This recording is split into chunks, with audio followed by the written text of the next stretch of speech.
Comment passer à l'action? Je te donne mes meilleurs conseils. En tant qu'entrepreneur, le fait de ne pas passer à l'action est certainement le plus gros frein que tu puisses avoir. Il est possible que tu aies déjà ressenti cette émotion de blocage, de frustration, parce que tout n'était pas en place pour avancer. Donc, comment faire pour avancer alors que tous les feux sont au rouge? Comment réussir à passer à l'action et éviter d'attendre que tout soit parfait? Je te réponds tout de suite dans ce nouvel épisode du Carnet de bord de Bastien. Salut et bienvenue à toi. Avant de commencer, abonne-toi et n'oublie pas de mettre une note à cette émission sur la plateforme sur laquelle tu l'écoutes, que ce soit iTunes, Spotify, Deezer ou encore YouTube, et partage au maximum. Grâce à ça, tu permets à la chaîne de se développer. Les blocages pour pas passer à l'action sont multiples, que ce soit ton compte en banque, qui est généralement la croyance numéro un des blocages qui puissent exister, avec ces fameuses phrases «je n'ai pas assez pour avoir un local plus grand» ou encore «je ne peux pas me payer cette formation alors qu'elle me permettrait de passer à l'étape supérieure dans mon business». Ou bien ces blocages peuvent être aussi ton entourage, le lieu dans lequel tu es, l'administratif qui, il faut le dire, est un domaine qui a forcément son lot de freins. Donc, que faire? Eh bien, toujours garder en tête que l'action dans ton business, c'est la vie de ton business. J'ai presque envie de dire que le terme passage à l'action devrait se traduire par faire vivre son business. Quand tu vas passer à l'action, tu vas faire avancer ton entreprise, même si tu ne fais pas grand-chose dans un premier temps et que tu as la possibilité de progresser que sur de petites tâches. Le fait de faire va moralement te faire comprendre que tu es dans l'action, que tu avances. Au début où j'ai décidé de lancer ce podcast, j'ai passé beaucoup de temps avant de passer à l'action.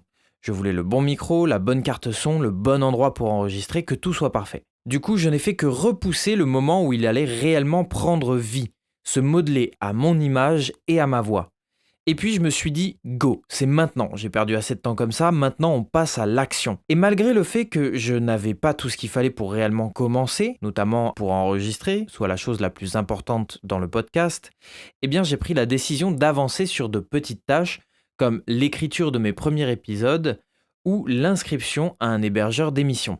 Et grâce à ça, j'ai pu avoir la sensation d'avancer, de faire ce qu'il fallait et même de gagner du temps. Sache que le passage à l'action n'est pas une action avec une perfection dans le timing, dans les ressources, dans le lieu, etc.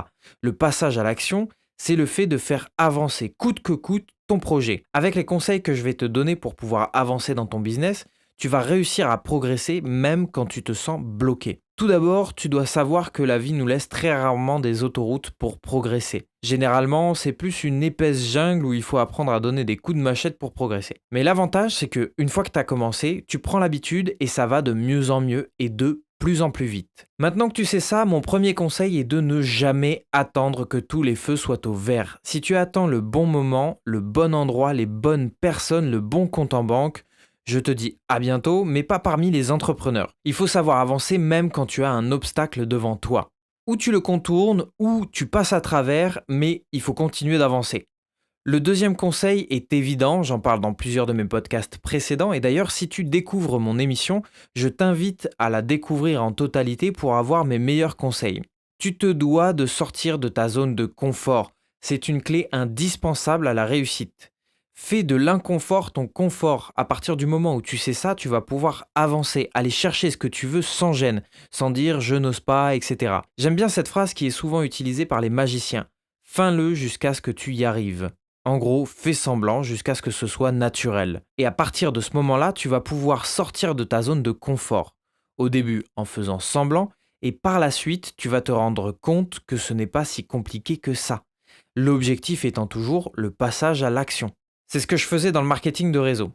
Au début, c'était impossible pour moi de me retrouver en face d'une foule et de présenter ma compagnie. Et puis, je me suis souvenu de cette phrase justement. J'ai décidé de présenter. Je n'étais pas à l'aise du tout, absolument pas convaincant, mais je l'ai fait. Et c'est ça qui importait le plus, parce que je me suis dit, je l'ai fait une fois, je peux le refaire, et encore mieux. Donc sors de ta zone de confort. Autre chose que j'ai appris dans le networking, c'est la loi des 5 secondes. Elle te permet tout simplement de ne pas réfléchir. Il suffit de faire un décompte de 5 à 1 juste avant de passer à l'action pour éviter de penser à ce que tu vas faire. Elle était utile quand je n'osais pas parler à quelqu'un par exemple. Il suffisait que je me dirige vers une personne en faisant cette technique et dire bonjour juste après avoir fini le décompte. En gros, je n'avais pas le temps de me dégonfler. Un autre conseil que je trouve très important et qui est partagé par la quasi-totalité des entrepreneurs à succès à l'heure actuelle, c'est la loi de l'échec. Il faut accepter de se planter. Il faut se planter, échouer, se casser la gueule pour comprendre comment ça fonctionne. Où sont les erreurs à ne pas refaire pour construire quelque chose d'encore plus grand et encore plus solide. Imagine si quand tu es encore bébé, on te dit j'ai réussi à marcher, mais c'était pas facile, je suis tombé un nombre incalculable de fois avant d'y arriver. Et du coup, toi, tu décides de ne pas essayer. Parce que tu sais que ça va être difficile, mais surtout parce que tu sais que tu vas tomber. Et tu n'as pas du tout envie de ça. Mais le fait de tomber te permet de t'équilibrer, de savoir comment tomber une seconde fois. Mais le fait de tomber te permet de t'équilibrer, de savoir comment tomber la seconde fois. Faire travailler tes jambes et tes appuis. Ça aurait été dommage de ne pas réessayer quand même. Et pour info, un bébé tombe environ 2000 fois avant de réussir à marcher. 2000. Pour le business, tu n'auras pas besoin de tomber autant pour réussir, donc passe à l'action. Si cet épisode t'a plu, like, partage et tu peux même contribuer gratuitement à la chaîne en allant sur le lien Utip que je te laisse dans la description. Il te permet de visionner une ou plusieurs publicités et en faisant ça à chaque pub que tu regardes, tu nous fais gagner 1 centime. Donc n'hésite pas à aller en regarder plusieurs. Merci d'avance pour ton aide, je te souhaite une très bonne fin de journée, je te dis à très vite pour un nouveau partage sur le carnet de bord de Bastien, une production du Studio Podcast Montpellier.